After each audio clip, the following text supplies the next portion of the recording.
Support for today's show is brought to you by Burrow. Handcrafted in the USA with high-quality fabrics and hardwood, Burrow makes luxury couches for real life. Tell you what, I got a Burrow in the Chris Gethard Show office.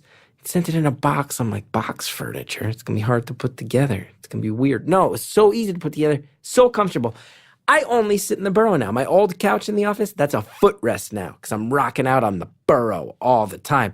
Go try a Burrow couch for yourself. Order today. It'll ship in just 1 week. Use the promo code STORIES at burrow.com to get $50 off your order. That's BURROW.com. The offer code is in all caps, STORIES.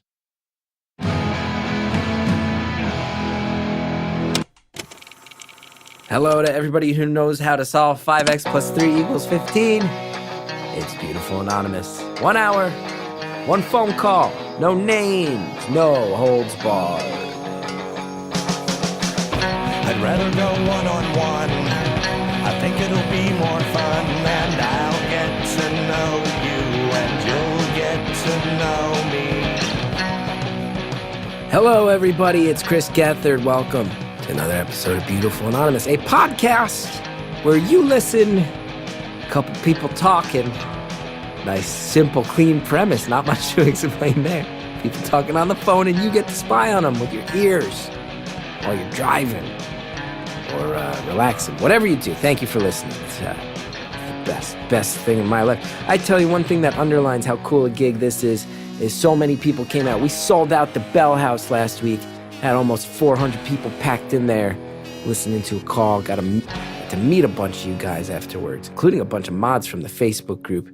And it was cool. It was cool to meet all these people who just wanted to kick back and listen to a thing. If you're in New York, tonight, we got another show. I think there might even be a handful of tickets left. Next week, I think, is sold out. Tonight, come on out. Come to Brooklyn, Bell House. All hang out. Have a party. It'll be good.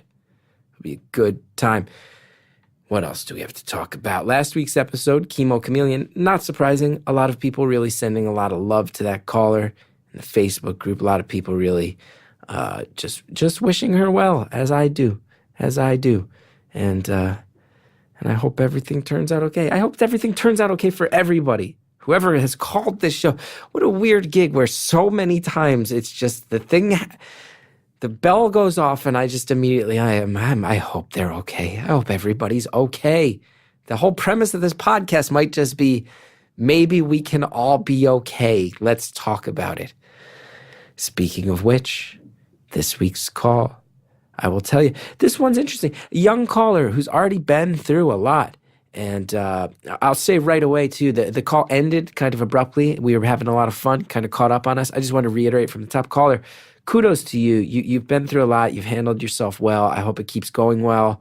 You said that I had anything to do with some of the life improvements you made. That means the world to me. And it's all the credit goes to you. I want to make sure I say that. And on top of that, you guys can tell just from that, there's some serious stuff that's talked about in this one. But we also have a ton of fun. At one point, I will warn you, I yell so loud during this call that it actually caused people in the Earwolf office to come into the booth because they thought something was happening.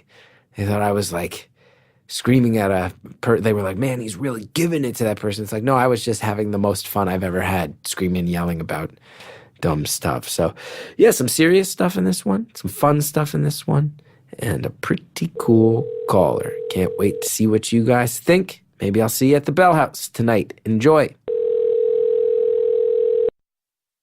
Thank you for calling Beautiful Anonymous. A beeping noise will indicate when you are on the show with the host. Hello? Hello? Who is this? It's Gethard. Who's this? Gethard. Don't say your name. Oh, man. Oh, you almost tricked me. I almost said my name. Why would you start so aggressive? That's the most aggressive start in the history of the show. Who is this? You know who this is. You called me. Because, man, I have had a really stressful day, and I didn't think that something good was going to happen. Well, who knows? And I consider this something good. We'll see how it ends. Let's not count our chickens before they're hatched, my friend. But look. So I started out by being overly aggressive, and then it sounds like you just threatened me by saying, we'll see how it ends. Well, I'm known to match aggression with aggression. I think that's part of growing up in New Jersey. I think it's a I Jersey was thing. just about to say that sounds like a New Jersey kind of thing. How are you doing? How am I doing? I'll tell you. I'm awful excited because I'm going on vacation tomorrow for 3 weeks. And it's the first time in my adult life that I have a job that has ended and I know it's coming back with the TV show. So it's the first time I get to go on a vacation and just relax and not have to worry about some dangling open thread. So I'm feeling great. Oh, that sounds wonderful, man, as opposed to most of the beautiful anonymous calls I've heard recently where it's all just, I'm stressed about this, I'm stressed about this. That's dope. Stressful times, a lot of stressful times. That's the way of the world. Now, how are you? Oh, man. I had to drive an hour and a half this morning to a doctor's appointment, but psych, it was actually a 2-hour drive, even though it was only supposed to be an hour and a half. And then I got lost like 4 times on the way back, and I almost got into an accident. And, man, have you ever seen Final Destination where the logs come out of the back of the truck? What is that relentless tapping? There's a Oh, no. Is there a tapping? Yeah, wait, let's just... Jared, you hearing that? I'm hearing a tapping. I do know the logs from the truck scenario. I don't know if that's just Final Destination. I've seen a few renditions of the logs from a truck. Did you run into a logs from a truck on the highway? Not nearly as bad. I was driving, and then a big road sign fell off the back of this guy's truck, and it got lodged under my car, and I thought I was going to die. What did the sign say? It was just a picture of some dude, like, with flags, or it was like a silhouette. A picture? You know what I mean? So a big sign of like a roadwork sign. Yeah, and those exactly. silhouette roadwork signs came flying out of a truck right into your car, got stuck under it. You thought you were going to die. I did, yeah. I'm sorry you had to go through that. That sounds really scary. Yeah, man. So that's how my day is going, and I'm not even home yet, but then, I saw that tweet. I got real excited. That's good. I'm happy to help out. I'm going to warn you now. If you know what the source of that tapping is, you should eliminate the tapping, or else everyone listening to this is going to want to murder you. Okay, I'm going to go ahead and because I'm in my car, and you should not be able to hear tapping, but I'm going to pull off to the side, and I'm probably just going to wait on the side of the road for like 2 hours or 45 minutes or however long we have. Okay, yeah, 55 minutes. Yes, thank you for that. I assume that's probably safer. That's probably safer anyway than being distracted while driving. Man, see, everything happens for a reason. Yeah, the tapping may just be saving lives right now. Somebody's going to listen to this and think, I should probably get off the phone. And then they're going to do that, and it's going to be you and me. We're going to save America, Chris Gethard. Yeah. Maybe we just saved America. All of its problems. So you've pulled over now, huh? Yeah, can you tell? Yeah, the tap. It must have been just like the rotation of your tires or something. The quality of the road grade. Well, now that you mention that, now I'm just going to be stuck thinking that my tires are warped or there's something massively wrong with my car from the road sign earlier. You're kind of a worrywart, huh? Oh, a little bit. I'm actually shaking right now. Why? Just by the fact that I got on the show. I don't know. You're playing it real calm and cash. You sound pretty laid back. There is no way that is accurate, man. I am completely shaking. Well, there's no need to be intimidated. There's no need to be worried about it. You're talking to a dude who can barely hold it together day to day. So you're good. You're in good company. I'm pretty aware of that. I don't think it narrows me down too much, but I am one of the people who's seen like every single public access episode and like all that kind of stuff. That's awesome. Thanks for checking out my stuff. Yeah. So this means this means quite a bit to me to be able to get on here. That's nice. Oh, the old public access. The people who used to watch the old public access show I did. I gotta say, I'm very happy that things have turned around for me. Past couple of years, I've had a hot streak. It's nice. But those were the people who literally kept me from quitting when I had nothing. So thank you for watching back then. Oh, well, I watched while it was on Fusion, actually. So what is it? Of course, I knew your Bonnaroo story because I was a big fan of stand-up. And I was getting wine drunk on my couch one night, and I saw the Chris Gethard Show on Fusion. I'm like, hey, isn't it that dude who did a bunch of Molly? I like that dude.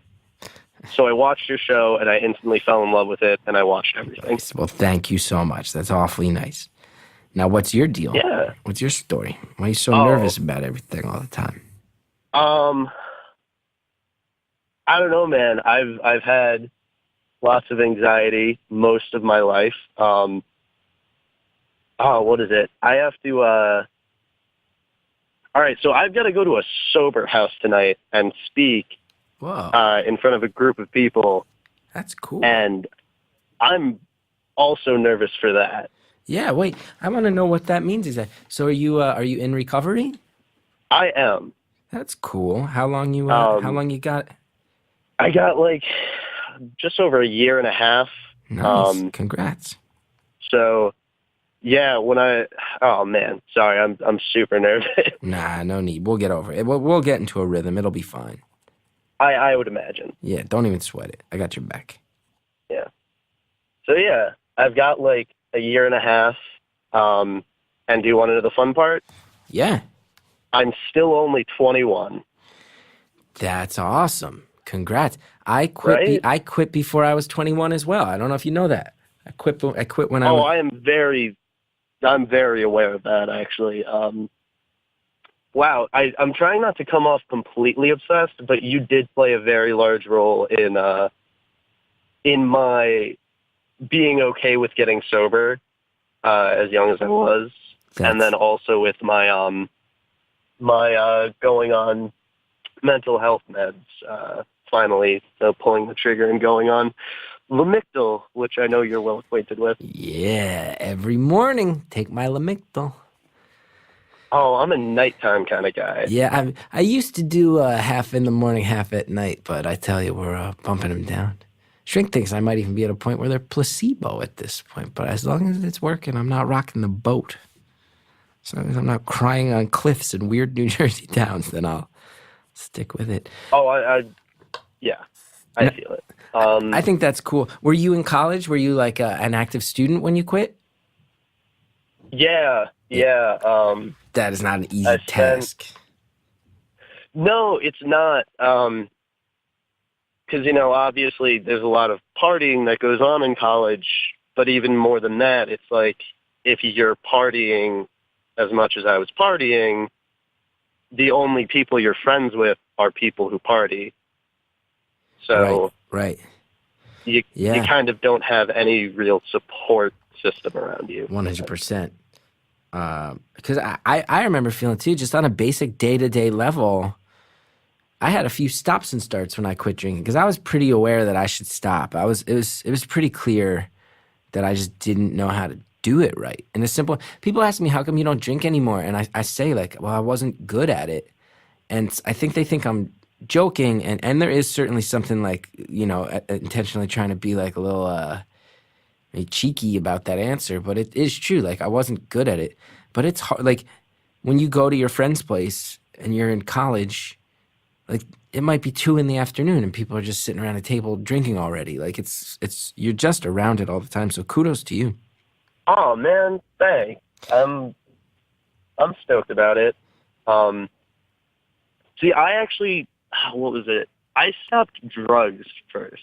Yeah. 'Cause I was really bad at drinking, but I was really, really bad at doing drugs. What were the drugs you were messing with? Obviously I smoked a ton of weed. And I've had, mental illness problems my whole life. So I had those Ativan, which, are you acquainted with those? Wait, Ativan, I've heard of, never taken it. Yeah. Smoke It's a lot weed. like Xanax, except more fun. More fun. At least in my opinion. Now, Xanax chills you out. Yeah, exactly. So it's basically, my friend would call it Big Boy Xanax. Big boy Xanax. So it's basically just Xanax, except more. Xanax, so take but that. more. Okay, so you're messing with it was just prescription more intense. pills. A lot of that. A ton of Adderall and Vyvanse. I was a big fan of that stuff. And would you get prescriptions for all these, or would you just find your way? Would people just be selling them kind of around campus? It started out with prescriptions, and then my prescription would run out, and I would find ways to get it from other people. Yeah. And, at a certain point, you go home for winter break, you fail almost all your classes, and you're just like, okay, I don't think I can do these things anymore. Mainly because your dad says, what the heck is wrong with you? And then if you're messing with that much Adderall too, you probably lost like 25 pounds. Since the last time they saw you.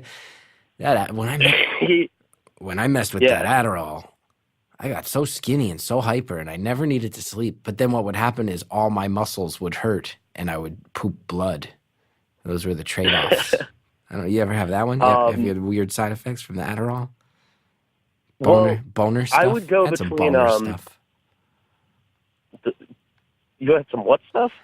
Boner, erection, boner stuff.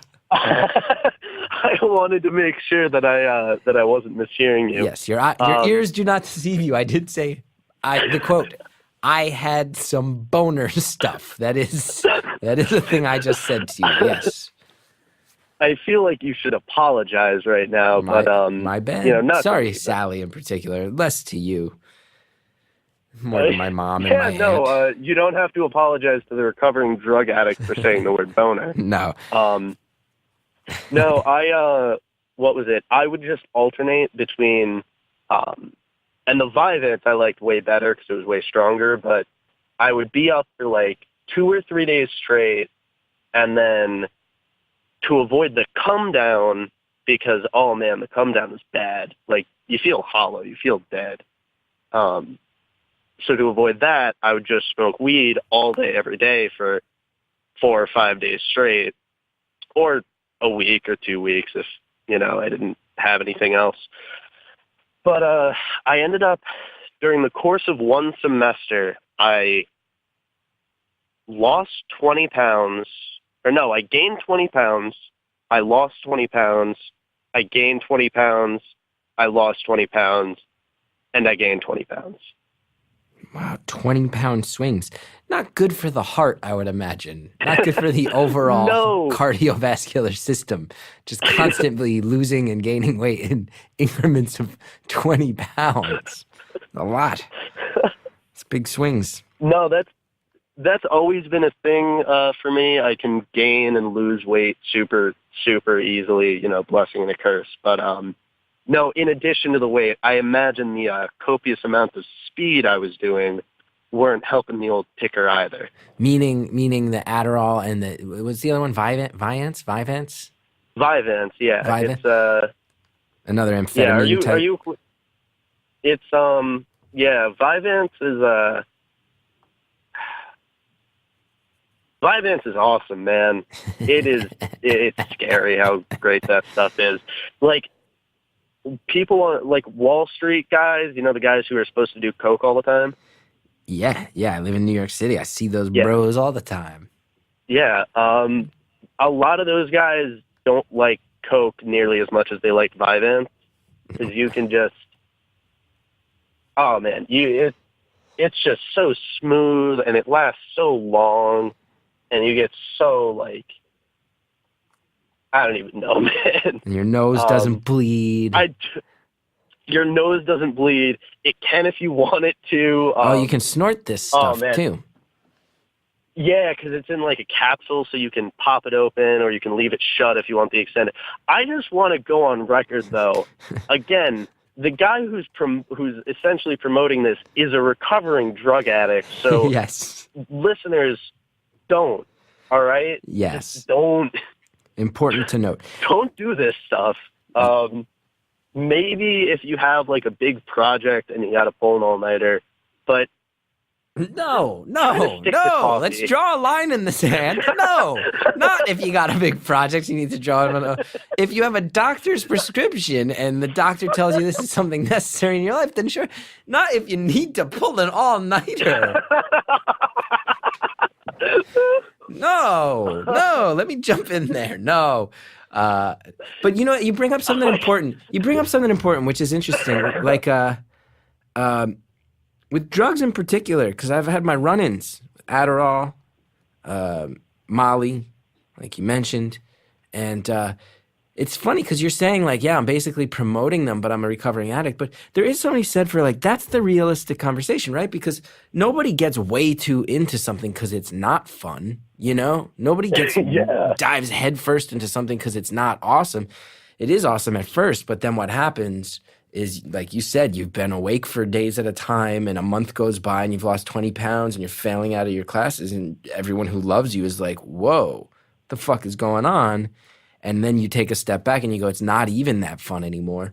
My whole life is now about like getting this stuff and then adjusting my brain, my chemistry to react to this stuff. And like you said, I'm smoking tons of weed to avoid the come downs. And I'm sure there's diminishing returns on how fun it is when you do it. So I actually think, I'm talking too much right now, but when you're saying like you're basically promoting it, I think that's important. I think it's important to like not demonize them as something that's a bad time. It's a good time with diminishing returns and ultimately bad results. Oh yeah, man. What is it? Especially, again, I'm a college student, so like I'm not just some like prude who thinks nobody should be doing this stuff. That's why even my disclaimer is still like, yeah, you can do these prescription drugs recreationally, just in moderation. Want to reiterate my opinion? No. Let's not even say that. But I get what you mean. There's friends in my life where like I take mushrooms all the time and it opens my mind. I'm like, more power to you. I know for a fact if I took them, I'd wind up like with a giant beard, living in the woods, like mumbling about lizard people. Like I just know what would happen if I took hallucinogens. Not a good scene. But more power to you if you can do it. Yeah. What is it? I always really wanted to do hallucinogens, but I never got around to it because the couple times they were around, I knew I was in a really bad headspace. And then I mentioned that to my psych, who's also a nurse practitioner, right? Is yours? Mm-hmm. What was that? I said, mm-hmm. Oh, okay. Thanks for the slightly less vague mumble. The aggression again. Yeah, she's also extremely unprofessional and wonderful, and I love her. But I mentioned that, and she's like, "Oh, good. If like with your kind of bipolar and your history and your family history, like if you did like any kind of hallucinogenics, you could probably have a psychotic break." I'm like, dope. Yeah. I always assumed that if I took acid, I'd wind up like the guy in my hometown who stood on Main Street with a coffee cup all day, every day. Just an empty coffee cup, just standing. Figured. Yeah, the rumor was he had a bad trip back in the 70s. Just stood on Main Street, shaking. Coffee cup in his hand. All day. Yeah, no, that doesn't sound like a fun time. So, no. Even...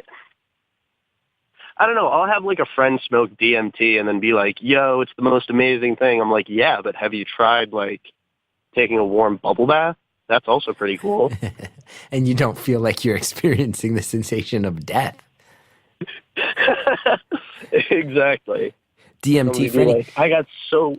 For any listeners, just for any listeners who aren't familiar, DMT is a molecule that supposedly when you consume it, I think by smoking it, right? You are said to have your brain releases the same chemicals that are released when you die. I believe is the story with that one, right? Yeah, you either smoke it or you can make it into this tea called ayahuasca. I always heard now ayahuasca is I always thought was what DMT was derived from. That ayahuasca is like the natural yeah, but they thing, make like if you like you can get a tour or like some kind of weird thing to the rainforest so that they'll make you like ayahuasca tea. Yeah. Which is essentially DMT in tea form. I got a story about that nobody knows. Never been told publicly. And can we know it?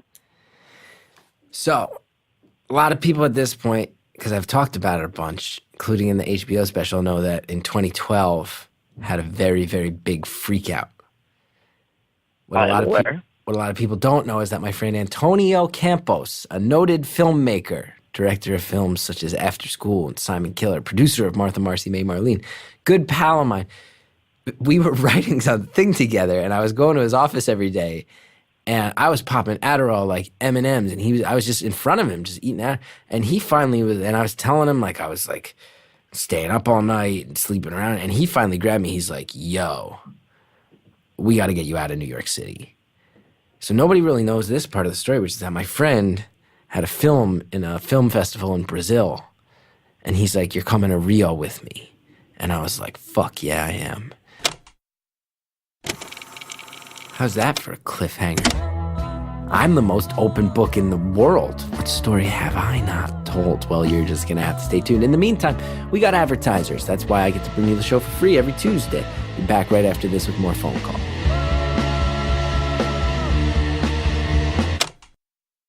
I love my sheets.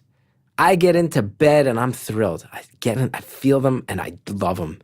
It's one of those things. You sleep on regular old sheets, you don't even think about them. Then you get some good sheets like Brooklinen, which you can get at brooklinen.com, and you realize, oh, good sheets change your life for the better. Simple adjustment. You spend a third of your life in your sheets, okay? Make it count. Get good ones. Don't just grab one of those bed-in-a-bag kits. Get Brooklinen. You sleep on great sheets, you get better sleep. Upgrade your nightly routine, okay? Brooklinen, here's how you know it's a good quality product, okay? 12,000 five-star reviews, plus they were named the winner of Best Online Bedding by Good Housekeeping. It's a for-real endorsement right there. I love my Brooklinen sheets. Try these sheets. I know you're going to love them too. Brooklinen.com has an exclusive offer just for my listeners. Get $20 off and free shipping when you use promo code BEAUTIFUL at brooklinen.com. In fact, Brooklinen is so confident you'll love your new sheets that they offer a risk-free 60-night satisfaction guarantee and a lifetime warranty on all of their sheets and comforters. There's no reason not to give these sheets a try. The only way to get $20 off and free shipping is to use promo code BEAUTIFUL at brooklinen.com. That's BROOKLINEN.com. Promo code BEAUTIFUL. Brooklinen. These are the best sheets ever. Today's show is sponsored by Talkspace, the online therapy company that lets you message a licensed therapist from anywhere at any time. Can't imagine, right? It's hard to think about how to fit something else into your life. You're already so busy. Well, with Talkspace, therapy is as easy as sending your therapist a message. You got to get something off your chest. You can do that whenever you need to. Talk about everyday challenges at work or at home. Just chat about life, whatever. And you don't have to commute to do it. You don't have to even leave your office. Nobody's going to judge you for it. All you need is a computer with an internet connection or the Talkspace mobile app, and you can improve your mental health. Remember, therapy it's not this dramatic thing where you're just like dredging all your innermost thoughts to the surface or digging into childhood memories. It's about practical, everyday strategies for stress management and living a happier life. And that's just the truth, okay? Having a therapist provides you with a designated person for you to talk to, where that's their job. They're trained to do it. It's a good thing to have in your life. The Talkspace platform has over 2,000 licensed therapists who are experienced in addressing life challenges we all face. To match with a perfect therapist for a fraction of the price of traditional therapy, go to Talkspace.com/beautiful. Use the code BEAUTIFUL. You get $30 off your first month and show your support for this show. That's beautiful at Talkspace.com/beautiful. Thanks again to everybody who sponsors this show. It's much appreciated. Now, let's get back to the phone call. My friend had a film in a film festival in Brazil, and he's like, you're coming to Rio with me. And I was like, fuck yeah, I am. And he's a great guy, and he's not a Puritan. He's not a moralist. Tonio's like, look, we're getting you off the grid and you have to just decide. Like, if you want to be a party guy now, you can do it in Rio. But if you want to like go back to being yourself, we can get you off the grid and chill you out. We went there. I found out that ayahuasca is legal in Brazil, only in the religious ceremonies of this quasi-Catholic cult. It's like this weird Catholic cult that's legally allowed to use ayahuasca. So I found out it was like one of these things where I was going to have to take a bus to a mountain, then transfer to another bus. Then we go through like a rainforest. That's the exact thing I was talking about. Yeah. And then you go to this weird Catholic ceremony and they give you ayahuasca and like then people like talk, like demonstrate like Jesus being tortured and stuff, I think. Whole thing was intense and I was trying to set it up so bad. And then you know what happened? That saved my life. This saved my life, my friend. Yeah. Late one night, I'm like making active plans, inquiries on how to get to this ayahuasca mountaintop cult. Hungry. Eat some street food, these nuggets. I've never known what they were made out of. I bought them from a stand on the beaches of Copacabana. Horrific diarrhea. I mean, horrific diarrhea. It was like one of these like 14-hour stomach bugs. I think I was in Brazil for about 6 days, and 14 of those hours were just spent with an indescribable diarrhea. And I couldn't go out. And all I did, there was a pool on the roof of my hotel, and there was a bathroom next to the pool. No one ever used the pool. So I went and sat up there, and I looked out over the beaches of Copacabana. I looked up at Sugarloaf Mountain, and I would occasionally just go do diarrhea blasts in the bathroom of this rooftop hotel. And I was drinking Mexican Cokes, try to calm my stomach down. And it was there, staring out at the Jesus statue above Rio de Janeiro, looking at the beautiful mountains and seas, that I said, I think maybe I've taken things too far and I need to chill the fuck out. And then I came back and got my head together. My wife noticed it. She was not my wife at the time. She was a friend who was wary of me. And then when I got it together, we got married. And now everything's good. Well, I'm very happy about that. Also, I remember when I was watching the Chris Gethard Show, and I found out that it was Hallie from the LLC, who was your wife. I think I screamed. I was so happy about it. Ooh, that's nice. You screamed. You had like a little fanboy moment. That's awesome. Oh yeah, no, I'm like a TMZ gossip I'm such moment. A fanboy. That's awesome. Oh yeah, and then with like Bethany and Keith, one of my friends told me that they were married, and I was like, oh my God, so happy for them. They have a baby. They have a little baby. I didn't know that. Little baby Bethany and Keith. Look at that. I'm giving you all the scoops. Oh my God. Giving you all the hot goss. That's probably the cutest baby ever. That baby is cute. Oh my God. Okay, well that's awesome. Other gossip. What other Gethard Show, Chris Gethard Show gossip can I give you? Let's see. One time Rob Malone was eating a cheeseburger and his jaw locked up. Hey, I want to get back on track. I want to get back on track about you. I need to ask, what's the deal with the Sober House, and how'd you come to be a speaker there? Is this a place that you stayed? Is this part of like an AA type program? Because to be as young as you are and to quit all those substances is one thing, but to be speaking, that's another level. Very interesting. Tell me about the Sober House. Okay, I'm gonna backtrack a little further and then get to it. Is that okay with you? Hey, yeah. This time is yours. Okay. Well, just to fill everyone in, because I feel like I left on like a tangent. So drugs happened. I quit drugs. I was about to go back to school the day before I left. Also, my parents thought I was dead for like the whole semester because they couldn't get in contact with me. Cool. So I'm about to leave, and then my dad finds a ton, like liters and liters of vodka that I had stashed away.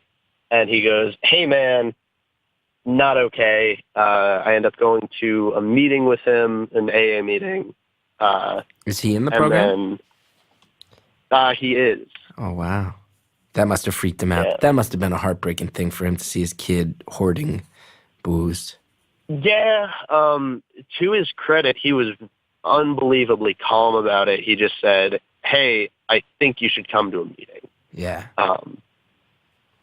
I don't think he was actually that calm on the inside. But so I came. That's when I realized, like, oh, I'm a drug addict. Like, not just I can't do drugs. Like, I was an addict. And then I was trying to control my drinking, and it didn't work at all.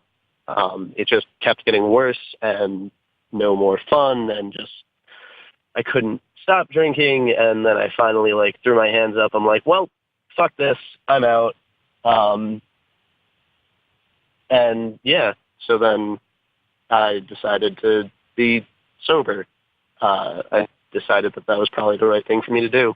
Nice. I do want to preface everything with, so I like, if I say something and you're listening to this and you're in AA, like, I'm not claiming to know everything. But also, if I'm listening and you hear something and I don't know, I just don't want people to think that I'm, like, speaking for all of AA, or I, like, know everything about it, or anything like that. Yeah, yeah, I think that's a cool disclaimer. You're just talking about your experience. Yeah. And, yeah. Good to know. So yeah, I'm home right now. I'm still in school. It's winter break still. So I'm home, and I'm going to like my group that I have around here. And I asked my friend, because I used to speak at a detox, which, like, man, a detox is where people are coming right after they overdose, and they're all like medicated on like tranquilizers, and I would just go to talk to them and be like, hey guys, if any of you are awake, basically, just know that my life is miserable. I was able to make it not miserable by going here and doing what other people told me to do. So if any of you want to, that's an option. Yeah. And then I asked my friend who still does that, still goes to that detox to speak. I asked him if I could come with him, and he said, nah, man, but I'm going to this sober house tomorrow. And he didn't explain what it was. All I know is that it's a different building, and it's going to be like people who are less sedated than that, and actually kind of conscious. So I'm really not sure what's up. But that's kind of a thing in AA.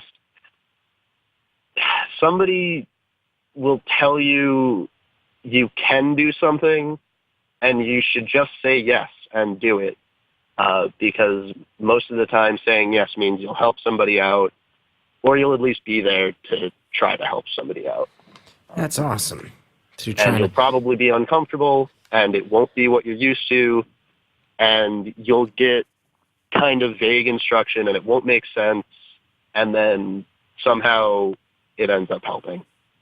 So you kind of got your own head together and decided you wanted to get to work, make a part of your life, trying to help other people get their heads together too. Yeah, that's one of the biggest things with AA. Really, is like, you know, they say like freely give what was so freely given to you. Like, people helped me out without a question about it. Everybody just wanted to see me happy and sober, and so logically I should be going about my life just trying to make everyone around me happy, and if it pertains to them, sober. Yeah. My shrink told, I think that goes for depression too. My shrink once told me, I once went into a therapist appointment with my shrink, and told her, I don't know why, but I have this really burning desire to join Habitats for Humanity. Habitat for Humanity, go build some houses, Habitat. And she said, you know, a lot of times when I know when someone who's suffering from major depression is starting to have it lift in a more permanent way, because they have an immediate desire to go help other people. And she's like, that's not an uncommon thing, that people get this like fire in their gut to go volunteer or try to make an impact. And it's maybe that they're feeling like they can pay it back, or that they're feeling hope for the first time in a while, whatever it is. I should note, it was a passing interest, and I did not join Habitat for Humanity. Wish I could say I was that good a person. But I like to try to convince myself that I do good in other ways, and I try to do my part. But I think, that idea of you gotta, it's like when you gotta sort of find your own safety net and then become another link in that chain for anybody else. See, I would always think that was happening to me, but I don't know if I already mentioned it, I'm bipolar, so I would think that me wanting to, like, go help other people and, like, oh, my friend needs help, let me drive them to the courthouse and so that they can pay their ticket, even though I've been up for, like, 35 hours already. Or, like, oh, let me try to help these people in, I don't know, whatever way. And it would always just turned out I was manic and thought that I could save the world. Right. But, yeah. So what's when you're, this is obviously a thing, especially at a young age, that is I'm sure a daily concern. I'm sure you're around drinking a lot. You're around the people who used to do drugs with a lot. You got to really make an effort to step back from that, stay strong. Applaud you for it rather. But I do want to know, just in a well-rounded sense, outside of that stuff, how you doing? What are you up to? What are you up to outside of that stuff? Because I don't want that to be the whole defining aspect of what we talk about. It's not who you are as a person. It's a phase of your life that you're fighting back against in an admirable way. So tell me more, is what I'm saying. I don't know. See, for, like, so much of my life, I let my mental illness kind of define me. Because, as you know, it can be so, like, overwhelming and, like, all-consuming that basically until I was 20 years old, my biggest personality trait was just, I'm depressed. But, outside of that, especially now that I'm happy, I really like school, which don't yell at me for that. Hey, to each I his love own. it. To each their own, right? I feel it's a valuable thing for people to experience. I'm trying to be very controversial right now. I think if you like school, then you should do school. That's great. Everybody gets mad at me. People get mad at me for saying, I'm just saying, if you don't like school and you don't know what you want out of school, maybe you take a gap year. You don't spend 6 figures when you don't have it. That being said, let's move on. You like school. That's rad. That's good. You should do things you like. Yeah, I think if you don't know what you want to do, like, at most do community college. Like, don't be committing yourself to moving to another state or anything. Yeah, but I really like school, and I do a lot of outdoors stuff. I actually, I'm in the Northeast, so there's a considerable amount of snow on the ground. But I did actually just go hiking. I hiked up a small mountain near me. Mm-hmm. Well, if you're a fan of mine, you almost definitely attend SUNY Purchase or SUNY New Paltz. If you're that into me. Actually. What's that? No, surprisingly. But good guesses. Yeah, fair guesses. I almost went to school for music. Almost. Mm-hmm. I decided against that. I would say my school, but I feel like we'd just be narrowing down further and further. Don't do it. Yeah. Not at all. Don't do it. So you go outdoors. What are you studying in school? What are you studying in this school that you enjoy so much? I study math in all of its forms. We're enemies. You and me, I liked you up until this moment. Math is the enemy. Math is the enemy. No. Hold on. Convince me on math. If it makes you feel any better. I think that most math and the way that it's taught is horrible. I'm trying to think. Because I do a lot of tutoring, so most of the time when I tell kids when they say, I suck at math, blah, blah, blah, is, no, just somebody along the way made you think that you sucked at math, and then you fell back a little bit, and because math constantly builds on itself, once you fall back, it's almost impossible to catch back up. So all you need is one person at one point to make you. All you need is one person at one point to make you feel bad, and then you're going to be bad at it for the rest of your life.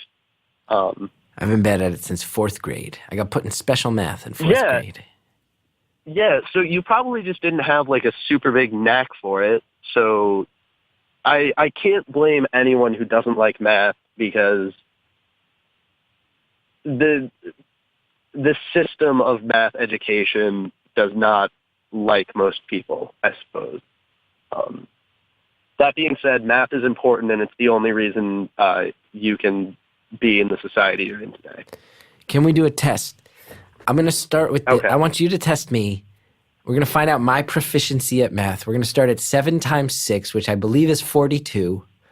And I want you to give me math problems that are I actually have a pen in front of me, a marker. Give me math problems that increase in a reasonable amount, and we're going to see how far I can go before we realize how quickly I crap out at math and it frustrates me to no end.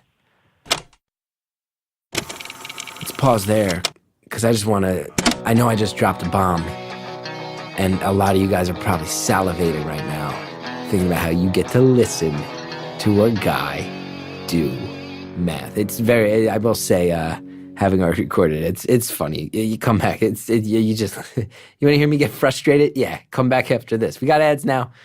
Check them out. Use the promo codes. We'll be back with more phone calls soon. Stamps.com is the easiest way to access all the amazing services of the post office. Simply create your Stamps.com account in minutes online with no equipment to lease, no long-term commitments. Then you can buy and print official U.S. postage for any letter, any package, any class of mail using your own computer and printer. Stamps.com will even help you decide the best class of mail based on your needs, and they'll even send you a digital scale. Automatically calculates exact postage. Stamps.com makes it easy. Click, print, mail, and you're done. I'm going to tell you a story from my life. My wife is in a band. You know what a band is at the end of the day? A small business. You know what it means? You got a lot of merch at home. You got t-shirts, you got stickers, you got your records, you got all these things. They have way different weights. If you're going to walk down to the post office every single time you have an order, you're just going to spend a lot of time. That might be good for your getting your 10,000 steps every day. But guess what you can do instead? From the convenience of your own home, you use Stamps.com like I did, like my wife did. You just make one trip. Made it so super easy, and I thank them for it, genuinely. Okay? That's why I use Stamps.com, because they make my life easier. Watched it go down. And right now, you too can enjoy the Stamps.com service with a special offer that includes a 4-week trial, plus postage, and a digital scale. Go to Stamps.com, click on the microphone at the top of the homepage, and type in beautiful. That's Stamps.com, enter beautiful. Thanks again to all of our advertisers. Now let's finish off this phone call. Give me math problems that increase in a reasonable amount, and we're going to see how far I can go before we realize how quickly I crap out at math and it frustrates me to no end. Okay.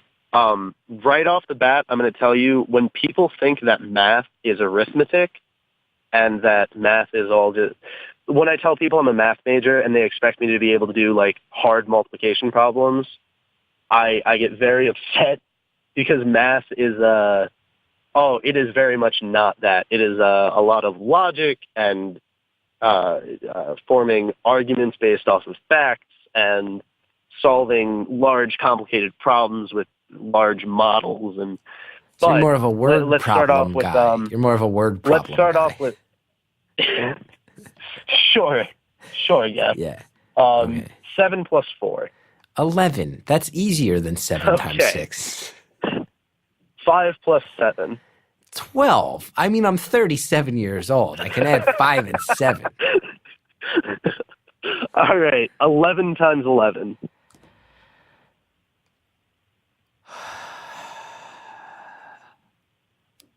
121. What was that? 121.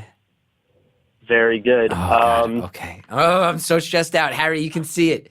Harry's just cackling with glee because he's facing me and watching my body language change. Okay, so I nailed 11 times 11. Okay. 25 divided by 5. 5. Hello? This dead air is going to be great for the episode, Chris. Well done. Well done. I nailed 5 by 5. 11 times 11 was very hard for me. Because I do a weird thing where I go, well, 11 times 10 is that, and then plus one more 11 is that.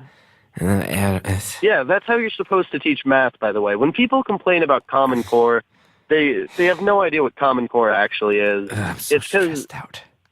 It's because all the old people were taught just by memorization, and then they think that teaching kids how to actually work with numbers is the devil because they don't understand it. I don't know. Why can't we just live in a world where no one does math and everyone's a podcaster and a comedian? I never needed it. They told me. I looked them in the eye. I looked my teachers in the eye. I said, I will not need this. They said, you will need this.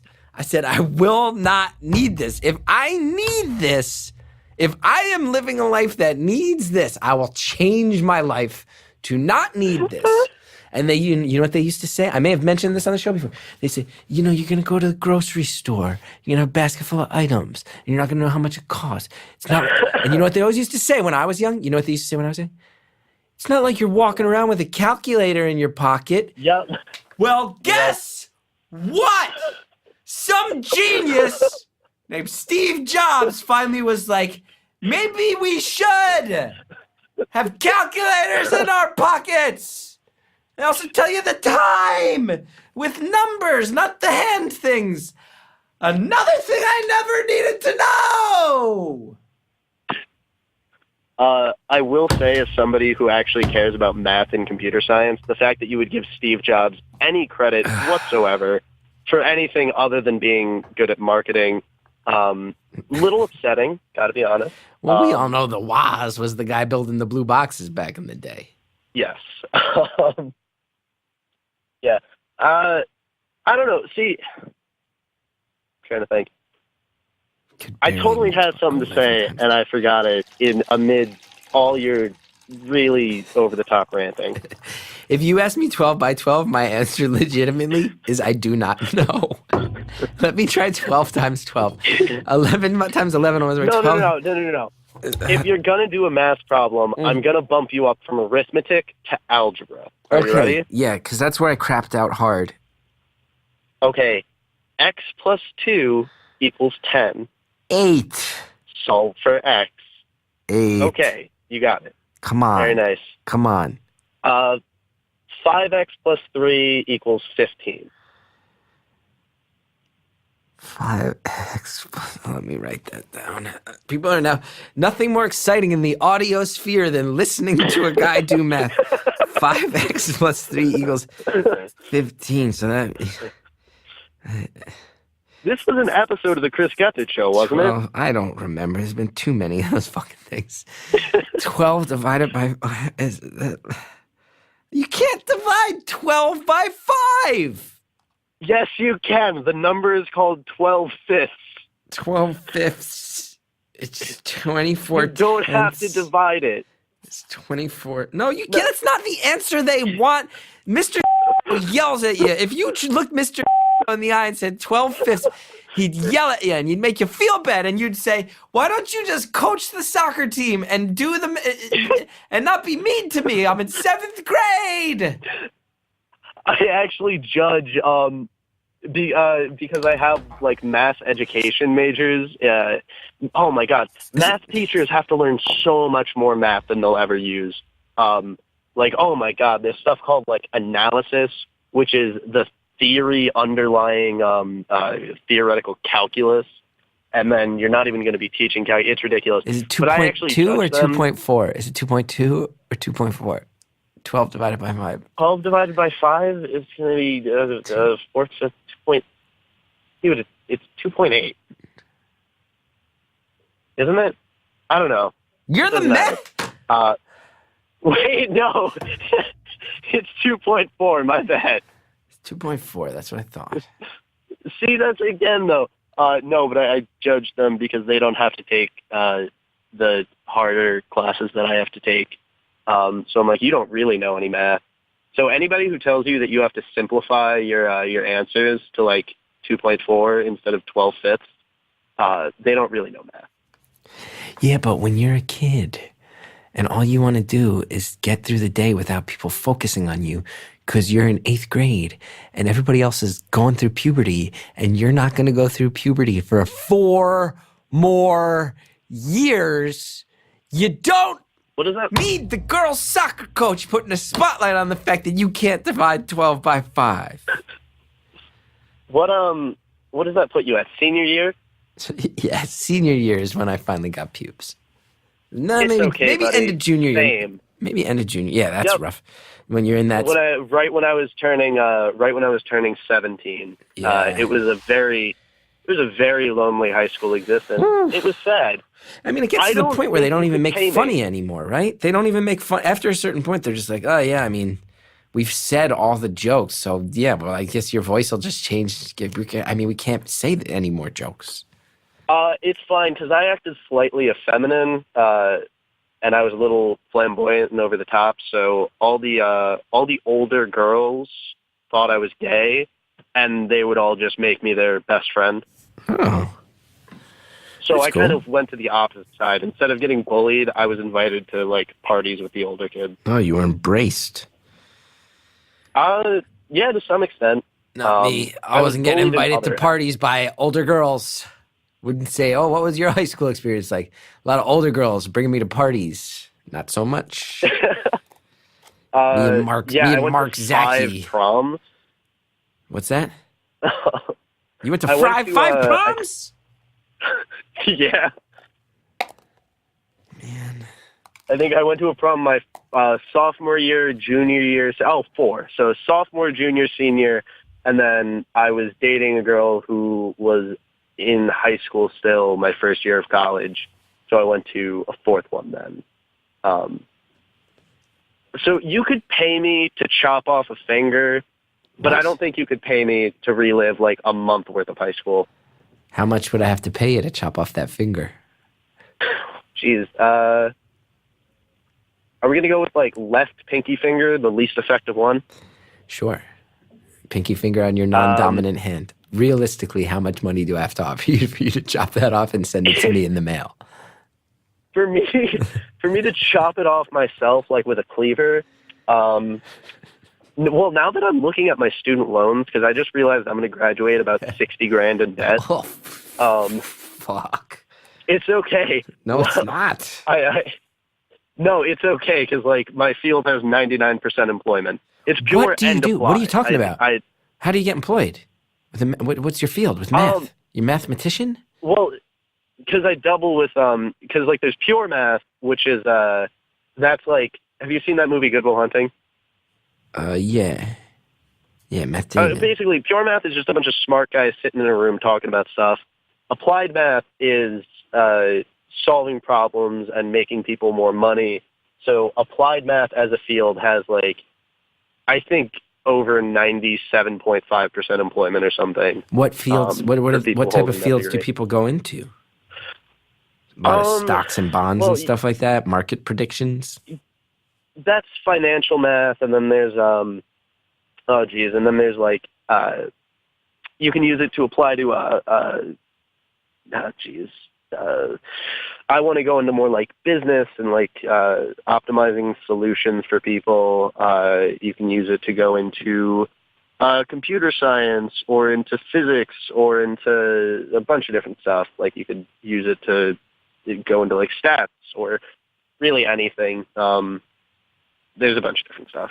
So when you say you want to use it to help businesses, is this the type of thing you get a consultation fee from a business that give you all their breakdowns of how they're spending money, where they're making money, and you would look at it and go, I'm seeing this money move, I'm watching these numbers swirl around, and here's the places where you can, plug things up, maybe keep some of this money around in smarter ways. Here's ways that you can spend money to make money that you're not thinking of in your field, that type of thing? Kind of. It can be either like a consultation. It's either consultation or it's in-house. So since I'm not like a big fancy famous person like a lot of my professors are, like they'll get hired by some crazy important company to do like one giant project and get a bunch of money from it. I'd probably be hired in-house for like small projects like, hey, I think the card stock that we're using for the spam letters we send out might be charging us or might be putting a little too much of a load on our delivery trucks. Like, how can we optimize this? So basically, I'm selling out. Yeah, I'm selling out is what it is. That's cool. But maybe it's fun to sell out. Yeah, but you can also maybe get to a point of credibility in your field where you can then take the fact that you sold out and apply it towards things that really mean something to you. But you have to go earn your stripes first, especially in a field like that. I don't know. I like to think that somewhere along the line I'll end up doing like pro bono work for some charity or something. But you're gonna sell out. You're fine with selling out and moving on. You're into it. Give me that cash, baby. I want that cash. Yeah, it's not the most evil thing in the world.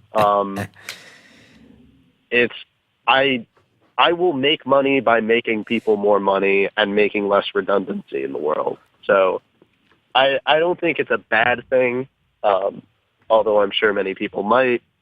But yeah, at least I'm not going onto Wall Street.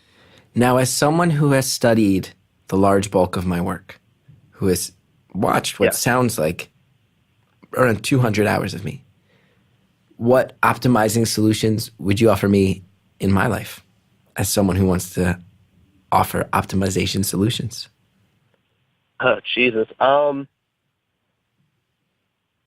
man. You're so far away from, like... See, my suggestion, if we want to be real, would have to be something like, oh, give yourself a finite amount of time or like a finite part of the week that you allow yourself to like worry about stuff. So that way it stops affecting your productivity on everything else. That's a good one. You would come back to me and say, no, that's ridiculous. I have to worry all the time. No, I would say you're totally correct. You're totally correct. And that's why, time management is the correct instinct, and anxiety driving distractions in my time management is 100% on point. Somebody needs to hire this kid. You're going to get a gig ASAP. That was... Oh, shucks. What was it? This reminds me, I had a very mean ex. She was not very nice, but she told me two very important things that I'll always remember. One is don't ask questions you don't want to know the answer to. And the other is, for this situation, is you can't apply logic to an illogical system. Damn. So essentially, you can't apply math to Chris Gethard's anxiety. So I'm in a logical system. I personally represent an illogical system. That sounds like a mean, but you say she was mean, but she sounds like a mean but very wise ex. Some wisdom there. I mean, there's some things like that. It's like how we also say, like, drug addicts are really smart because even though they're homeless, or, like, even though they might be, like, homeless and, like, miserable and ruining their lives, they're really good at manipulating people, or they're just really good at getting the drugs that they want. You know, like, in the same kind of way, people who are very manipulative tend to be pretty smart, and that's the only reason they can be manipulative, you know?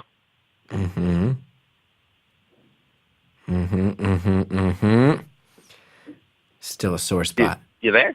Yeah, I'm going to move on. I'm sensing that this is maybe still a sore spot with this mean ex. You dating anybody now? Oh, man, I just got out of a year-long relationship. I'm sorry.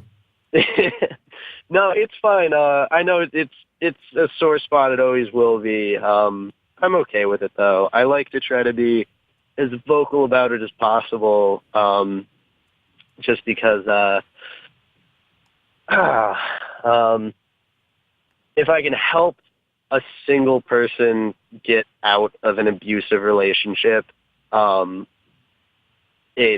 which I think I have already, it means like all the suffering that I might have gone through. And I hate to use the word suffering, but all the shit that I've had to wade through would have been worth it so that I can help another person.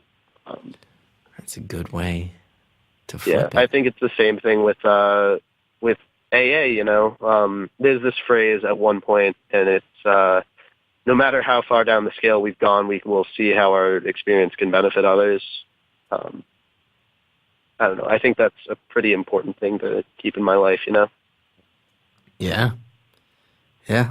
It's pretty beautiful. Never did the program myself, so it's nice to hear things like that. Yeah. I don't know. I was always, as soon as I found out that you didn't drink, I was like, please tell me he's in AA. Please tell me he's in AA. But honestly, not everyone needs it, and that's a really important thing to remember. If you try to do AA and you are not, like, the first step is entirely dependent on you being 100% sure that you have, like, no control over your drinking or your drug use or whatever. So, like, if you're able to control that within yourself, then don't try AA. Yeah, I never went. I've had family members go. I'm really supportive of it. I think it's really beautiful. I even will say there's times where, 17 years since I've been a drinker, and there's even still times where sometimes I only ever want to drink when I'm at my most frustrated and angry and depressed. So that's further evidence to me that it's not a thing for me. And I never want to drink with people. I only want to drink when I'm angry, and I want to go drink alone. And I still get those urges sometimes. I will say there is a part of me that still has it in the back of my head of, like, I haven't had a drink in 17 years, but if I get to a point where I'm really close, I could go to a meeting. And I like knowing that. I like knowing that if I'm like, hey, I've never been to a meeting, I haven't had a drink in 17 years, but I'm pretty pissed off and I keep thinking about it. I think they'd still welcome me with open arms, and that seems like a cool organization. Oh, yeah, dude, without a doubt. See, I feel like I'm supposed to give you my phone number and say, hey, brother, if you ever need help, just give me a call. That's what this podcast is. This podcast is effectively... Actually, yeah. You reached out to me, and I picked up my phone. This podcast is kind of AA for people who don't deal with alcoholism. They deal with things like they were on a boat that sank, and the Coast Guard had to rescue them. It's AA for that. Yeah. I was gonna say too, because there was one or two things that I either mentioned or was gonna mention. I was like, oh no, this might, like, if people know this, they'll definitely know who I am, or like they might know who I am. And I was like, actually, the only people who would know that are in AA, and that's another thing with anonymous in the title. Mm-hmm. So you know, I never even thought of not that. going to become a well-known thing. Yeah, they're not allowed to tell. Hey, you got a minute left. No shit, that went so fucking fast. Yeah, no, you've been sitting on the side of a road for an hour. Oh my god. Oh shit. I saw you one time, and it was one of the best days of my life, and I love you, and I love everything you do, and you've made so many people happier and healthier, and oh god damn, why didn't you warn me? I did. Said you got a minute left. That's what it was. That was the warning. Well, you get so aggressive every now and then. When did you see at a show? You came to a show? Yeah, can I give away a piece of information that you might remember me by? Sure, if you can do it in 13 seconds.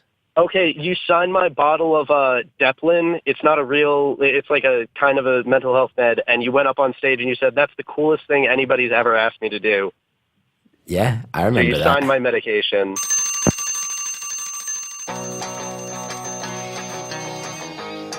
Thanks again to our caller for everything. Most of all, again, congrats on that year and a half. And I think it's so cool that you're now trying to flip that and help some other people as well. It's awesome. It's so fun talking to you, and I'm glad that we've linked up a couple times. I will say I remember signing a pill bottle. I can't quite place the face or the place. It's frustrating me, but it was good to talk to you again.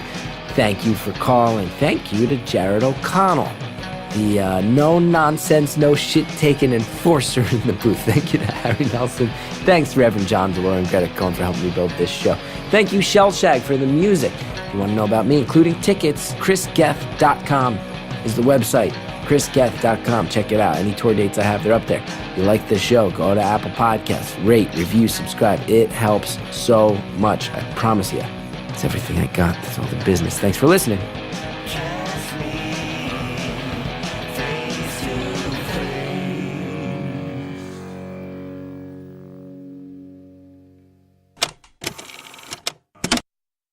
Today's show is sponsored by Talkspace, the online therapy company that enables you to improve your mental health from anywhere at any time. Get matched with a licensed therapist from over 2,000 choices and message them whenever you need to. No commutes, no judgments. For a special offer for our listeners, visit Talkspace.com/beautiful. Use the code BEAUTIFUL to get $30 off your first month and show your support for this show. Talkspace, it's therapy for how we live today. Next time on Beautiful Anonymous, someone from very far away tells me what it's like to be human where she's from. Thought you weren't going to be able to have kids. Found out you had a kid without even really planning it. Had the kid. Kid's 4. Yep. Is it everything you wanted it to be? Well, on days like today, when I took him to his swimming lesson and he shit himself in the swimming pool, no. No.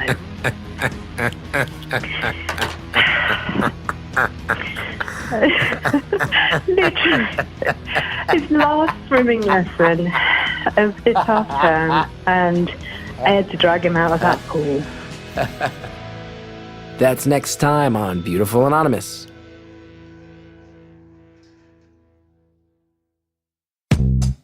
Hello, hello. This is an ad for my podcast, Fake the Nation, where we talk about news, we talk about politics, and where we wet our pants about electoral democracy.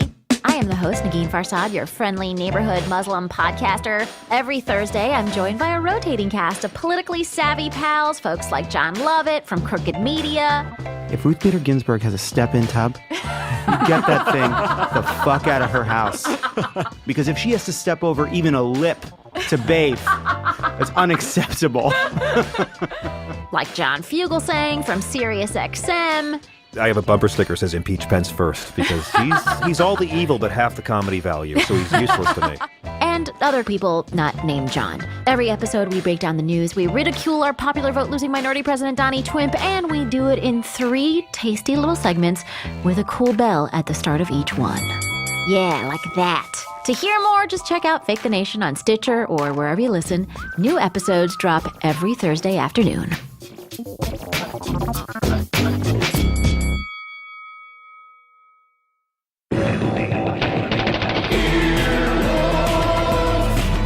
This has been an Earwolf production, executive produced by Scott Aukerman, Chris Bannon, and Colin Anderson.